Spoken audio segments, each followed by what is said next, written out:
Bayan, please subscribe sa Erwin Tulfo official YouTube channel at huwag kalimutan i-ring ang bell button para kayo ay ma-notify sa mga bago naming videos. Magandang umaga po, Dr. David, sir. Yes, magandang umaga, Sir Erwin. Tama po ba itong nabasa ko at narinig kanina sa mga balita na nakikiusap or may suggestion ang inyong grupo, ang Octa, na unahin na munang bakunahin ang lahat ng mga taga-NCR Bubble Plus because of the fact that NCR Bubble Plus is the center or epicenter of COVID infection. Is this correct, Dr. David? Well, totoo naman, Sir Erwin, na yung epicenter ay nasa NCR bubble. Opo. Yung nabasa nyo, actually isa yun sa results ng modeling ng ginawa ng isang kasama namin sa Octa research, si Father Nicanor, na yun nga, priority yung yung NCR.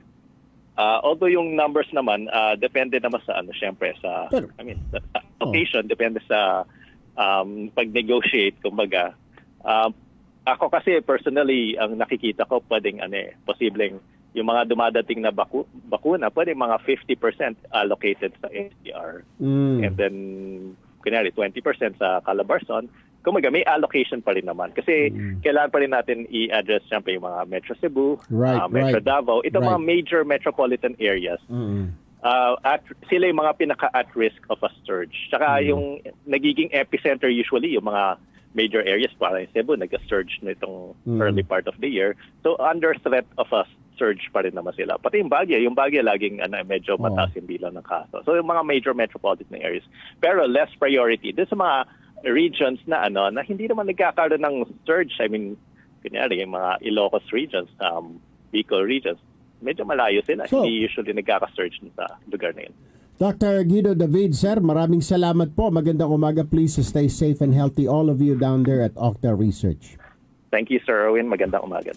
Magandang umaga po, Sir Padilla.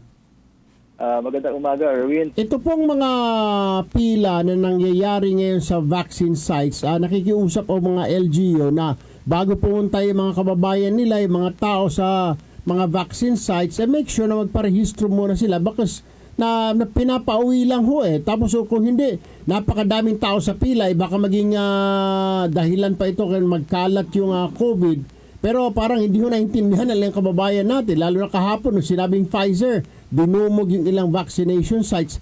Mayroon ho bang magagawa rito ang NTF po rito to resolve this problem, yung hinggil sa pagdagsa ng mga tao sa isang vaccination sites, Sir Restituto? Yes, Erwin. Actually, simula pa nung may nagsumbong, may nangyayari dito sa may Parañaque na pagdagsa ng tao, ay call na yung attention ng mga LGUs concerned, no? At ibinigay ito na pag-uusap sa lahat ng ating city mayor sa ilalim ng MMDA Council. So, patuloy po ang usapin dito kung paano pa mapapaayos yung ganitong klaseng mga nangyayaring spreader event. Kaya isa dyan sa mga minungkahi ng ibang mga eksperto rin, kagabi pa lang at kahapon, na wag na lang daw i-anunsyo yung brand na available.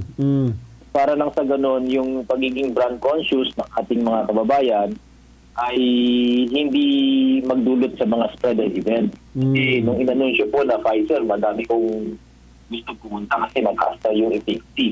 Pagtiwalaan po natin yung ating mga eksperto kasi lahat po ng bakuna ay ginagampanan po nila lahat ng kanilang design na i-prevent ang isa para ma-ospital at magkaroon ng isang seryosong kaso ng COVID at mapigilan yung mga bilang ng namamatay. So lahat po yan, ginagawa po ng lahat ng klase ng bakuna. Tama. Alright.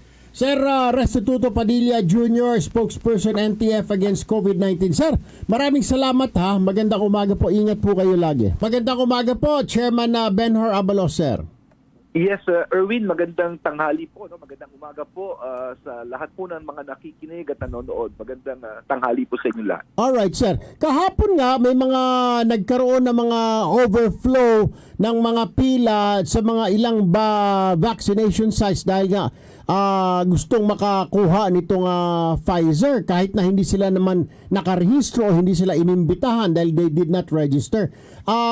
Ito pong karamihan ng problema ng LGU kahit na hindi lang Pfizer sa mga vaccination sites, nakikita lang na sa barangay nila kahit hindi sila nagpalista, pupunta sila at pumipila. Nagawa na po ba ng paraan ito ng Metro Manila Council, Mr. Chairman?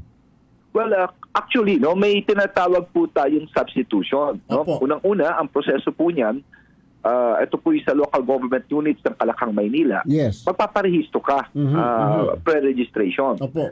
Pagkatapos, para lang masigurado na hindi mapapanis ang bakuna, kasi po, pagbukas po niyan, kailangan mai-inject agad yung ibang bakuna dyan. No? Yes. Ganon. Pero kaselan, may tinatawag tayong substitution.